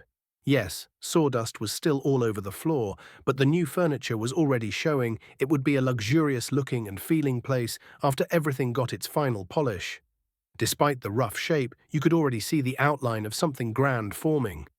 While we walked, I studied the four, how they were looking around, measuring the place, and trying to decide how seriously they should take us. Apparently, very much so, because none of them complained. In the end, we led them up to the third floor, into the room that was my temporary office for the moment. All right, I said, after closing the door and shutting out the noise, let's get to the point. I didn't drag you out of whatever gutter or debt pit you call your home now, just to give you a pep talk. While I was speaking, Kravik crossed his arms, standing at the door, watching their backs, while Lyra stood next to me. You're here, I continued, because I see value in your skills. The guild or anyone else may have tossed you aside for your failures, or the ledger stepped on your throats, or life handed you a raw deal. Whatever it was that pushed you down, I am going to offer you a helping hand. But I do it only once. Good. They were listening, and none of them actually interrupted me or asked any stupid questions. What I'm building, I continued, as you could see, is something this city has never seen. And probably neither did the others. A gambling den, Hadric added. No, I corrected him at once. A den would suggest that it's a nasty place. This will be a palace of opulence, a spectacle of wealth, a house where the elite throw their gold away willingly just so they can fill my pockets. Before you ask anything, I raised a hand, interrupting the opening of mouths. I have a connection to the city lord, but I am not a subordinate to him. I am an enemy of the Crimson Ledger. I killed their gold-ranked torturer, and lastly, I met with the owner of Silverhaven. I told them clean and simple, not bothering to explain the details, just dropping it all on them, ignoring the looks on their faces. Meaning, this will be a place where the city lord himself, his merchant friends from other cities, nobles, and whoever has coin, influence, and some delusions of grandeur will come and play, to lose money while smiling about it. Hard to believe, Hadric muttered, and I didn't chide him this time, as his eyes were more shocked than before. I know. I nodded, but believe me, my casino, I smiled, will be Velgrada's first and only. Even if others will copy it later, I will always be the first. Question is, will you finally be first in anything? Or fall to the back, one more time? And you want us to do what? Rian asked, and I think he was also leaning towards joining up with us by now. You, I pointed at him, will keep the peace. You are muscle, that's all. Kravik here would be your boss, so you remain a controlled muscle and won't turn my place into scraps. Humph. He grunted but didn't argue. At least I was honest with him. You. I turned to Siren next. I need your eyes to study human patterns, rumors, news, anything. You would be my ears and eyes on the ground floor, gathering information. As for you, I looked at Hadric, you will teach the rest of the staff the tricks, and more importantly, you'll stop others from tricking us. I need someone to supervise the gambling and catch cheaters who inevitably will come and try to swindle us. Oh, they would come for sure. His lips curled into a grin, clicking his tongue. If you are right, they will do all they can to get into your coffers. Ilya, I said lastly, you will also be responsible for security. While Rian would be in the forefront, acting as a muscle and deterrent, you would work with him, or in this case, behind him. Beasts can smell danger before humans do. I glanced at her rat. I want that. I knew of dogs who can sniff out contraband or even illnesses after training. You do? Her ears perked up at once, and I knew I may have something she had never considered, or this world never did. We will see how you work out first.